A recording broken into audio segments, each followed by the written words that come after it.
6টায় ঘুম থেকে উঠেছি, এখন বাজে 6টা 12। আর আমি কোনো দিকে না তাকিয়ে সোজা জলের বালতিটা ধরলাম আর বাইরে চলে গেলাম, বাইরেটার সিঁড়িটা ধুতে। গতকাল রাতে প্রচণ্ড হাওয়া ছেড়েছিল।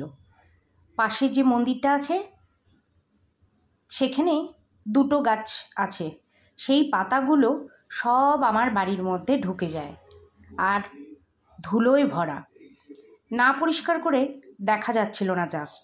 গুড মর্নিং বন্ধুরা, তোমরা সবাই কেমন আছো? আশা করি তোমরা সবাই ভালো আছো। আমিও ভালো আছি। নতুন ব্লগ নিয়ে আবার চলে এলাম। তোমরা আমার পাশে থেকে আমার এই ব্লগটা দেখতে থাকো, আশা করি তোমাদের ভালো লাগবে। ভালো লাগলে আমার একটু পাশে থেকো। শারু আজ থেকে আর আসবে না, গতকালই লাস্ট ছিল। আমি ওকে আসতে না বলেছি, তার কারণ হলো কাজ ঠিক করে একদম করে না, ঘর ঝাড়ু দেয় না ঠিক মতন, না বাসন মাজে ঠিক মতন। আমি বলেছি কয়েকদিন তুই ছুটি নে, তোর মুডটা ঠিক কর, পারলে সামনের মাসের থেকে আয়। ও ঢোকার আগে থেকেই আমি সব বলে দিয়েছিলি, দেখ তোকে এই কাজ করতে হবে। সেই কাজগুলো যদি আমি এখন ডেলি বলতে থাকি বা ডেলি বলে ওকে করাই, তাহলে আমার কি লাভ হবে বলো বন্ধুরা? তবে আমার ওকে না বলতে একদম ইচ্ছে করছিল না, আমি বাধ্য হয়ে বলেছি। কাজে না আসতে কি করব? তাই এখন থেকে সব কাজগুলো আমার করতে হবে, আর আমার কাজগুলো দ্বিগুণ হয়ে গেল আজ থেকে। অন্য লোক দেখতে হবে আস্তে আস্তে, কি করা যাবে, কাউকে না কাউকে তো রাখতে হবে। আমি তো সব দিন আর কাজ করতে পারবো না, আমার সম্ভবও না। কোনো সময় আমাকে 8টার সময় যেতে হয়, বা কোনো সময় 10টা শিফটিং পড়ে, খুব অসুবিধা হয়ে যাবে আমার। বাইরে সেরে তারপর ঘরে এলাম। এবার ঘরের ভেতরের কাজগুলো কিন্তু সেরে নেব। গ্যাস তো আমি রাতেই মুছে রাখি, আর সকালে উঠে সুবিধা হয় গ্যাসটা রাতে যদি মুছে রাখি, কাজগুলো একটু এগিয়ে থাকে।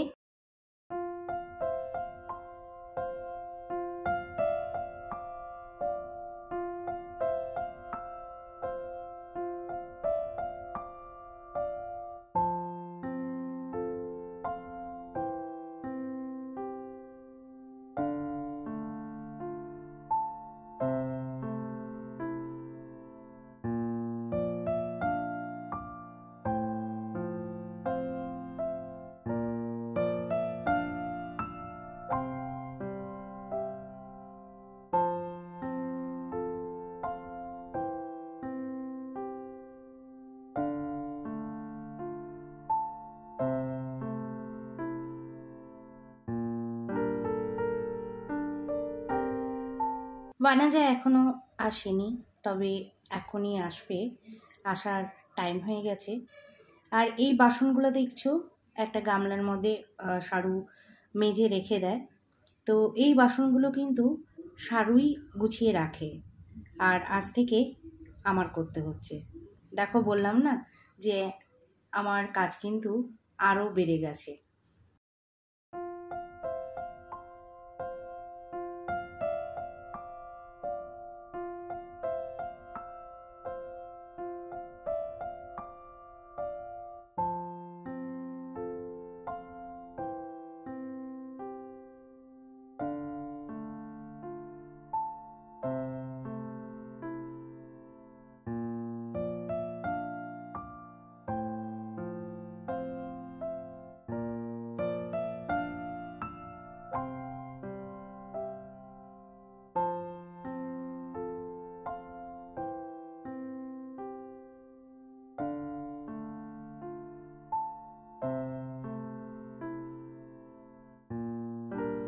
এবার বানাজা এসে চাটা বসিয়ে দিয়েছে, আর এখন আমি ততক্ষণে ফ্রেশ হয়ে এসেই চাটা খেয়ে তাড়াতাড়ি করে রান্নাটা বসাতে এলাম।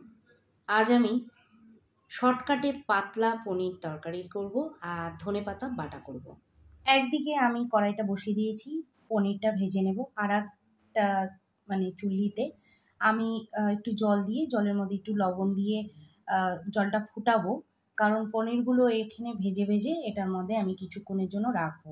কারণ আমাদের এখানের পনিরগুলো কিন্তু ওখানের পনিরের মানে আমাদের ওখানের পনিরের মতো না যে নরম হবে। এটা একটু প্যাকেটের পনির সেহেতু হার্ড থাকে, তার জন্য আমাকে নরম করার জন্য এই পদ্ধতিটা আমাকে ব্যবহার করতে হয়।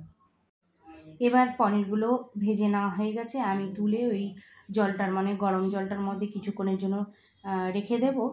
এবার গ্যাসটা কমিয়ে নিয়ে ফট করে আলুটা আমি কেটে নেব। আজ কিন্তু আমি আলু কাটতেই ভুলে গেছি। এত তাড়াতাড়ির মধ্যে কি কোনো কাজের কথা মনে থাকে? প্রত্যেক দিন আমি আলু বা কোনো সবজি কেটে কিন্তু রান্না করি, এখন আমাকে গ্যাসটা কমিয়ে রেখে আবার আলুটা করতে হচ্ছে। আর আমি এই যে পাতলা করে পনিরটা করি, এটা কিন্তু ভাতে খেতে খুবই ভালো লাগে, রুটি দিয়েও ভালো লাগে। এটা হচ্ছে শর্টকাট কেন বলছি না, যে টমেটো বা অন্য অন্য কোনো মশলা কিছুই পড়ে না। এটা হচ্ছে জিরা বাটা, আদা বাটা, একটু লঙ্কা গুঁড়ো, হলুদ লবণ, ব্যাস ভালো করে কষাবো, হলুদ লবণ দেবো আর ঘি গরম মশলা দিয়ে দেই। ঘিটা যদি তোমরা কেউ খেতে না চাও না দিবে, সেটা তোমাদের ওপর, কিন্তু আমি কিন্তু ঘিটা দিই, খুব ভালো লাগে। পনির তরকারিতে ঘি গরম মশলা পড়লে খুবই ভালো লাগে। আর এটা আমার মা বলে যে এভাবে কর, এটা নিরামিষের দিনও তোরা খেতে পারবি, যেহেতু তোরা থার্সডে মানে বৃহস্পতিবারে মানে চিকেন মটন খাস না, সেভাবে সেই বৃহস্পতিবারে যদি তোরা পনির তরকারিটা এইভাবে করিস তা খেতে পারবি।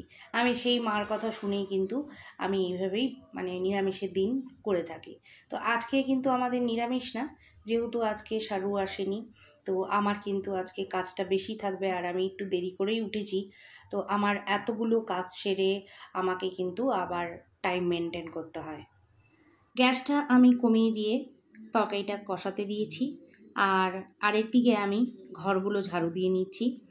ঘর মোছার আগেই তোমাদের দাদা ফ্যানটা একটু ঝেড়ে দিচ্ছে।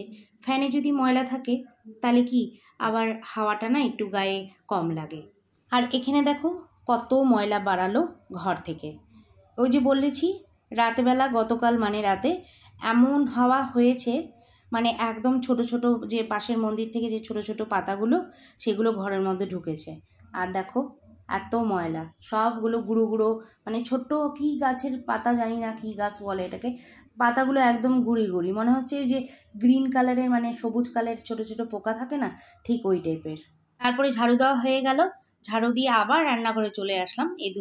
এদিকে একটু রান্নাটা মানে তরকারিটা একটু নেড়ে চেড়ে জলটা দিয়ে আবার কিন্তু মানে গ্যাসটা কমিয়ে দিয়ে আবার মুছতে চলে এলাম। আর এদিকে দেখো আমি যে ভিডিও করছি, ক্যামেরাটার সামনে বসে পড়লো মহারানী। তোমাদের দাদা বলেছিল যে সে ঘর মুছে দেবে, আমি না বলেছি।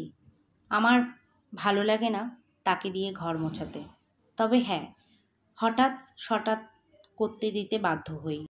আর এই সময় যেহেতু সারু এখন চলে গেছে, আর তার জন্য এই কাজগুলো আমি শুধু একাই পারবো না, তাকেও মাঝে মাঝে একটু করতে দিতে হবে। আজকে আস্তে ধীরে ঘরটা কোনাগুলোতে ভালো করে ঘরটা মুছে নিলাম, কারণ এত ময়লা জমেছিল কোনাগুলো তো ভেতরেই যায় না, মানে খাটের তলে যে মানে একটু হাতটা বাড়িয়ে মুছবে সেটাও মোছে না, একদম ওপর।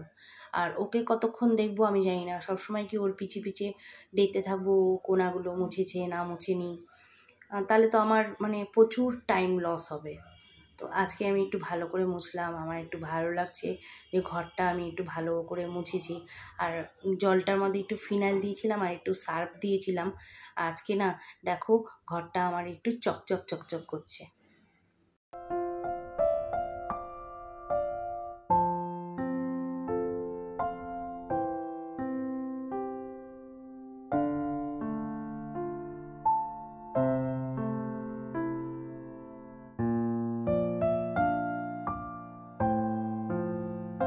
লাস্ট থাকলো আমার বাসন মাজার পালা, সব কাজ কমপ্লিট।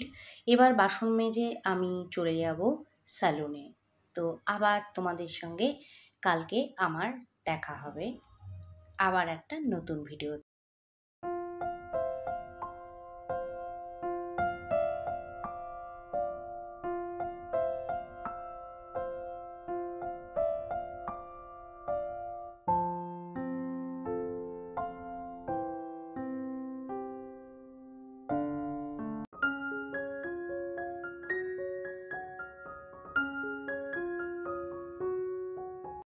আর এই যে দেখো বিকালের দৃশ্য, আর দেখো ঝড় বৃষ্টি একদম হচ্ছে, আর অনেক দিন পরে এই দৃশ্যটা দেখতে খুব মজা লাগছে, খুবই মজা লাগছে। শুধু আমার মজা লাগছে না, সবাই খুশি। আমাদের এখানের এতদিন পরে বৃষ্টি হলো, এত গরম পড়েছিল, মানে কেউ সহ্য করতে পারছিল না। সবাই অপেক্ষা করছিল যে কবে বৃষ্টি হবে, কবে বৃষ্টি হবে। আমি তাহলে এখন ভিডিওটা এখানেই শেষ করছি আর বৃষ্টিটার উপভোগ করছি। বাই।